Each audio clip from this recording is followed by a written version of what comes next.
Okay, quick visual test. Are you ready? What is this a picture of? Look closely. What is this a picture of? Is this a picture of a vase?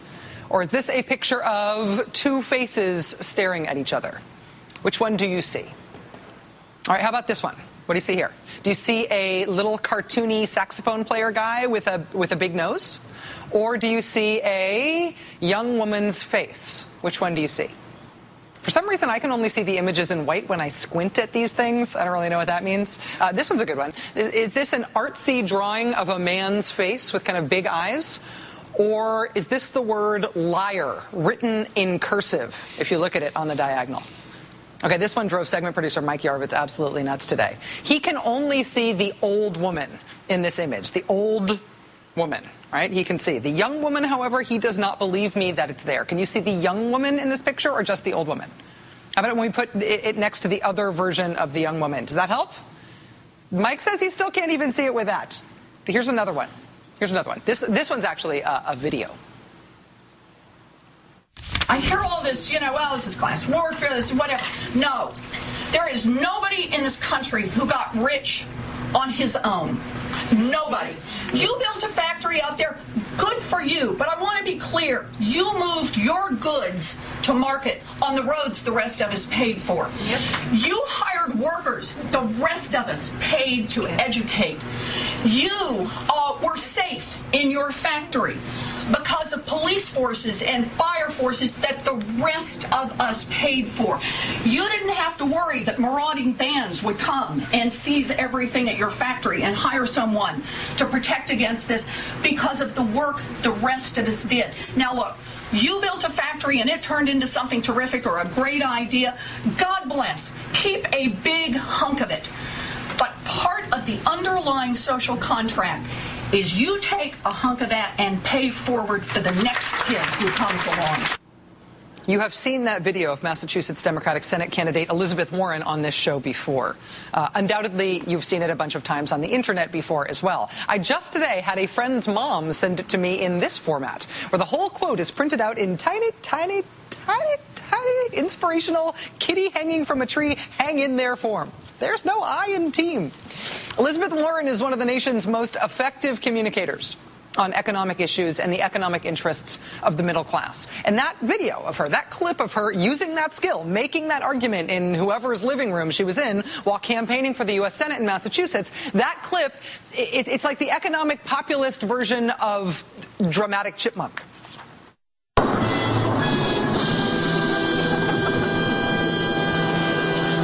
Never gets old. God, I love that.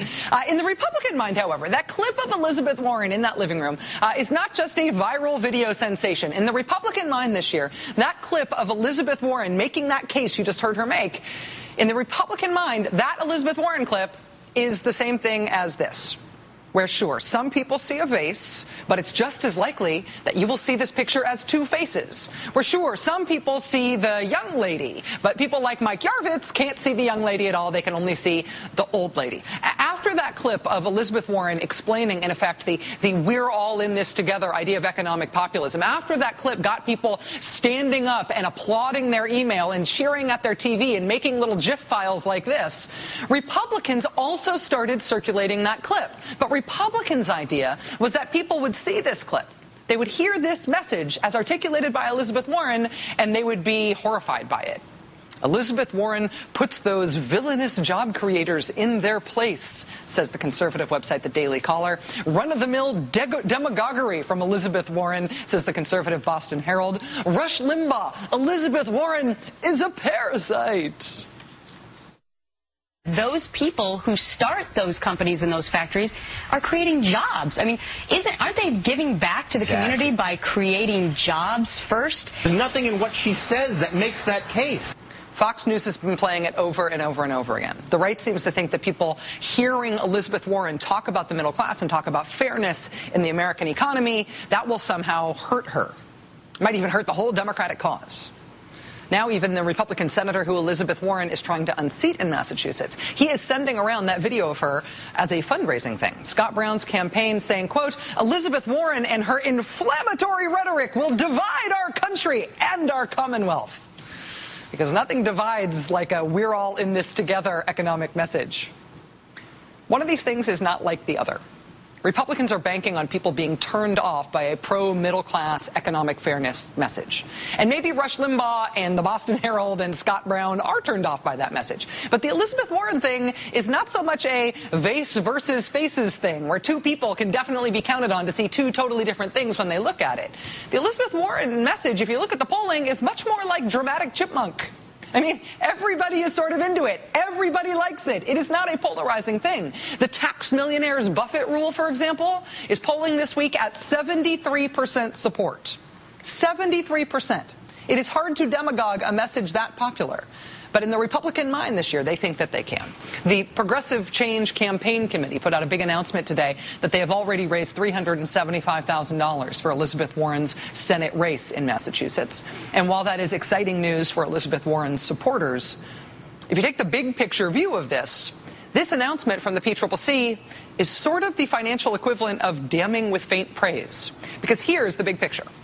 In total, liberal activists say they have raised about $915,000 for Elizabeth Warren. Here's that in context against what Scott Brown's has raised.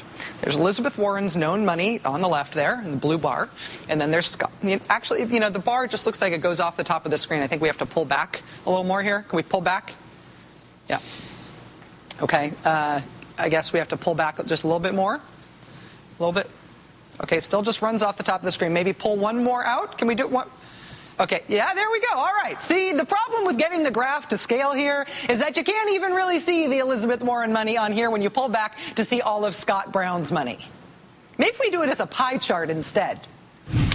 Ah, there we go. See, this is Elizabeth Warren's known money as compared to Scott Brown's known money at this point. See, it's that tiny, teeny, tiny little blue sliver. That's the big picture. Why does Scott Brown have this much money? Why does Scott Brown have Rocky Mountain High, light your cigars with your $100 bills, make furniture out of your cash bundles money like this lying around?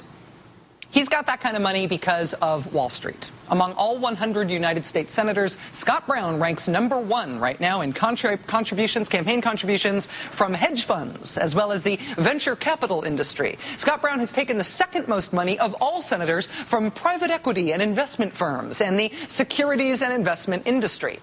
Scott Brown ran for Senate as the normal guy who drives a truck, right? But at this point, Scott Brown is essentially a hedge fund who drives a truck. But as long as we are talking big picture here, the very big picture, the globally big picture is this. When Wall Street imploded at the end of the Bush presidency and our financial system collapsed because of its own malfeasance, because Wall Street made themselves rich playing insane clown casino with other people's real money, when that all came crashing down, we were able to keep this country out of a Great Depression, but not out of the massive recession from which we have not yet recovered. And the way we kept ourselves out of that Great Depression was by rescuing Wall Street, which means that we do still have a financial system in this country. We do still have a banking system, but it didn't exactly fix the problem that got us there in the first place, nor did it stop the repercussions of that collapse that we barely lived through in 2008. And the big global big picture right now is that the next repercussion, the next thing that is about to collapse, is Europe. Europe is a third of the entire world's economy. Right now, European banks and European countries are going through the same sort of trauma that we went through back in 2008.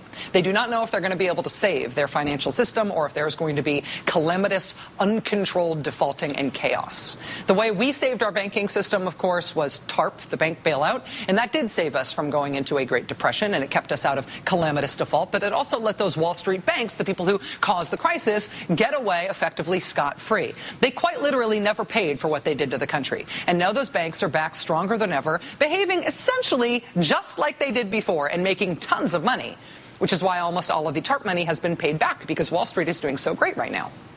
One of the things they are doing with their not-so-hard-earned gains right now is that they are pouring money into the American political system to make sure the Elizabeth Warrens of the world never get anywhere. Their investment in Scott Brown last time around, after all, paid off in a Scott Brown brokered deal to keep the banks from paying to make sure taxpayers would have to pay that instead of the poor, poor, poor banks. He saved them $19 billion. Goldman Sachs, which has a starring role in the European collapse because Greece is going to be the first country to go, and Greece paid Goldman Sachs to hide their debt problem. Goldman Sachs here at home, we just learned this week that they spent over $1 million lobbying in the last quarter alone against Wall Street reform. Wall Street money is flowing hand over fist to the Republican presidential campaign of Mitt Romney. Mitt Romney promising a wholesale repeal of any major regulation of Wall Street that has been implemented since the financial collapse. And so in this big picture, in this environment, frankly, some sort of inchoate, bottom-up, indefinite expression of anger at Wall Street and anger at their control over our lives and our country now is probably a little overdue. The Occupy Wall Street protests in New York have been going on for 12 days now. Most of the media attention they have received thus far has been because of violent and rather outrageous police tactics used against the protesters.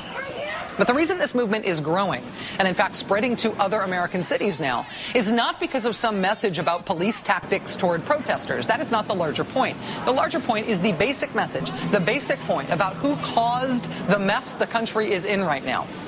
Who has figured out how to benefit from it, and who is stopping us from fixing it. And again, attention to that feels a little overdue. Joining us now is Chris Hayes, host of the new and already great Up with Chris Hayes, airing weekend mornings on MSNBC. Chris is also editor-at-large of The Nation. And Chris, I've never seen your sailor shirt before. It's adorable. Why, thank you. It's very nice. Adorable is what I was going for. It is. It's fetching. Is that better? That's great. All right. Whether or not most people agree with direct action as a political tactic, and I think that's something you either are inclined toward or you're not, do you think the Occupy Wall Street folks are tapping into what is, in effect, a very mainstream sentiment that hasn't had a real political outlet yet? Yeah, that's exactly what I think what they're doing. I think that part of the kind of cognitive dissonance people experience in first seeing Occupy Wall Street, and I saw it myself, was the disconnect between the way that we couch these issues in mainstream American politics, middle class, etc., and the image of direct action of kids sleeping in sleeping bags in a park. And those two have somehow become disparate in our imaginations because we have this sort of mainstream political discourse about the middle class and mainstream's getting screwed, and we have lost, I think, in some ways, the conception of politics outside of those channels. And I think what is exciting about Occupy Wall Street, and I think what has captured people's imagination, is a feeling that the normal channels don't feel like they're working. That, I think, is really the thing that is most powerful about it, and the thing that people share is that people feel like the normal channels of sort of feedback into the system aren't working, that their voices are being ignored, and that they don't have control. And even if this is a cri de coeur, even if this is inchoate or unfocused, it feels like some sort of voice in the wilderness saying, look, everything is broken right now. And I feel that way every day, waking up and coming to this building to go read the internet or talk to people as a reporter. Things are not working. And just the basic truth of that and the basic unfairness in the disparate impact of the way things are not working is so essential to our experience of Americans at this moment that I think there's something really powerful about it. And within the system, I mean, most of what we cover as political news is actors by people who are within the political system. And right now, one of the two parties, in the form of President Obama and this very high-profile Senate candidate, Elizabeth Warren in particular, are trying to say the system shouldn't be so broken. The system can be fixed so that it does address mainstream Americans' concerns and not just the concerns of the people who are doing great right now and the people who screwed us over, i.e. Wall Street.